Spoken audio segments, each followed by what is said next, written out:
En les societats del benestar s'ha anat extenent progressiva i col·lectiva una convicció.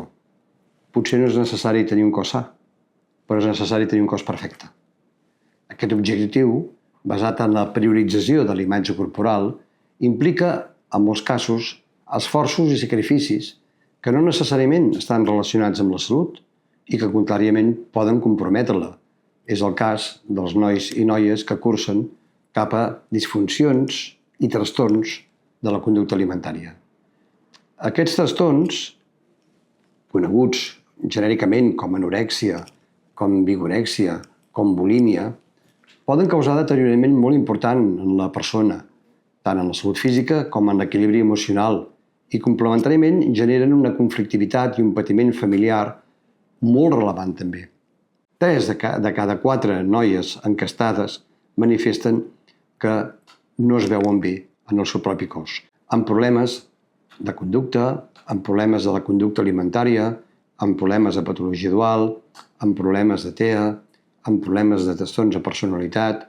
I hem de dir que en aquest cas gairebé 3 de cada 10 dels nois i noies que venen presenten disfuncions alimentàries greus que ja han cursat o cursaran amb un trastorn del comportament alimentari. En aquest sentit, hem desenvolupat un pla terapèutic individual que, a partir de la seva orientació diagnòstica, ens permet entendre com hem de tractar aquest noi.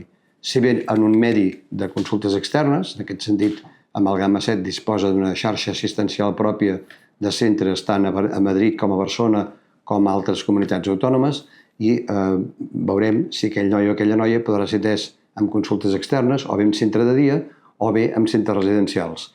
Centres residencials que anomenem escoles terapèutiques perquè alhora és un hospital, és una escola, és una casa de colònies i és un centre d'estudi també per als estudiants ingressats.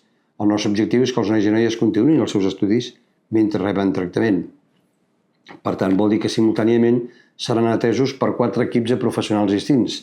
Un equip purament clínic, format per metges, psiquiatres, psicòlegs, infermeria, un equip acadèmic, professors que treballaran perquè els nois puguin acabar els seus estudis obligatoris, postobligatoris o n'iniciïn de nous, un equip socioeducatiu, format per educadors, per monitors, per terapeutes ocupacionals, amb l'objectiu que el noi i la noia facin moltes activitats esportives, culturals, socioeducatives, i un equip residencial. És important que els nois i les noies ingressats aprenguin a tenir una autonomia pròpia més elevada.